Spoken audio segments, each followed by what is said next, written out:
Modern gaming is falling apart as gamers are fighting back against greedy practices. The Stop Killing Games movement is making major traction right now, and it's officially turned into a political nightmare for these greedy AAA studios. The core argument of the movement is incredibly simple. When you buy a video game with your hard-earned money, it shouldn't just be remotely destroyed later on because some suit in a boardroom decided that it wasn't profitable enough to keep the servers running. Publishers are basically selling us temporary access disguised as ownership, and people have finally had enough. Like, seriously dude, this isn't just gamers whining on Reddit or making long YouTube essays anymore. This is lawmakers actually nodding along in government buildings. The petition for the Stop Killing Games movement to present their case recently hit almost 1.3 million verified signatures in the EU. And do you know how hard it is to get gamers to do paperwork? People literally had to put their real-life government ID numbers to sign this thing, and well over 1 million of them did it just to tell the publishers to stop stealing their games. They even had a massive European Parliament hearing recently where the lawmakers were overwhelmingly positive about the whole situation. And if you want to know how we got here, you just have to look at Ubisoft, who basically acted as the villain origin story for this entire movement. You remember when they completely shut down their 2014 racing game The Crew and revoked access from literally everyone who bought it. Yeah, that's what triggered all of this outrage in the first place. It didn't matter if you bought the game digitally or if you owned a physical disc. The second they pulled the plug, the physical disc became nothing more than a really expensive shiny plastic drink coaster. Dude, I remember growing up in the PS2 era where you just put a disc in a console and it worked. You owned it. You could play it for 20 years later, but now you buy a plastic box with a license key that expires whenever the CEO of Ubisoft needs a new down payment for his new yacht. It's just ridiculous. And their response to the massive backlash was just so insanely tone deaf. 2 gamers in California actually filed a class action lawsuit against them over shutting down The Crew. And Ubisoft's lawyers literally clapped back with a motion to dismiss, saying that the players quote-unquote received the benefit of their bargain and can't complain now, just because the studio didn't want to make an offline mode. They argued that players never actually owned the game, they just bought a limited license to access it. The plaintiffs even pointed out that the activation codes included in the retail box literally said that they didn't expire until the year 2099. You print 2099 on the box, but then you shut down the servers 10 years later and act like the players are the crazy ones for being mad. Ubisoft literally tried to argue that there was a 30-day shutdown notice hidden in the fine print on the back of the packaging.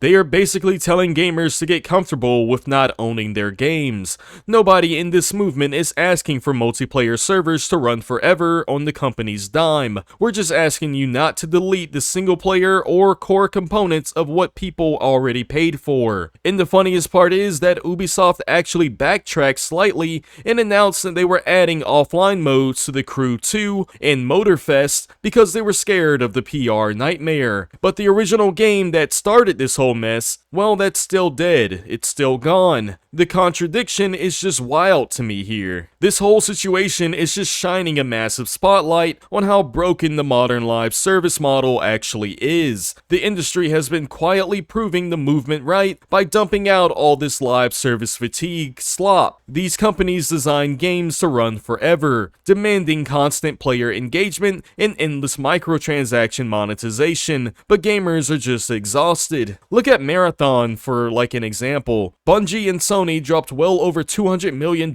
into this game, hyping it up to the moon as their next big extraction shooter. It launched back in March with a somewhat okay start of around 88,000 concurrent players on Steam, and then it immediately face-planted. It dropped almost 60% of its players in a matter of weeks, and recently it's just been hovering at around 15 to 20,000 daily players. This is exactly the problem with this whole model. These live service games aren't aren't dying years later after a long successful run, they're dying in weeks. And it makes total sense why Marathon is bleeding players like a stuck pig. Extraction shooters are essentially just battle royales with extra annoying steps. You drop into a map, spend 20 minutes looking at blocky futuristic containers, and then get instantly headshotted by a sweaty 12-year-old who drank 4 cans of Monster Energy before breakfast. You lose all your gear and your time is completely wasted. Casual players hate that, and because Marathon is failing to hold an audience, Bungie had to shift a massive chunk of their developers over to it just to try to save a sinking ship, which actually leaves their successful game Destiny 2 completely starving for resources. It's a domino effect of terrible management trying to sustain an unsustainable genre. And you would think that Sony would look at those plunging numbers and pump the brakes on the live service train, but no. They went all in on this multi-billion-dollar live service gamble initiated by their former leadership, and they're still doubling down while the evidence keeps stacking against them. Sony used to be known as the absolute kings of the single-player narrative experience, games like God of War, The Last of Us, Ghost of Tsushima, but then they got greedy and mandated that all of their studios pivot to multiplayer live service games. And what's the result? Well, Concord became one of the biggest disasters in gaming history and got completely shut down in just 2 weeks. And now their upcoming heist game, Fair Game, is reportedly in development hell right now.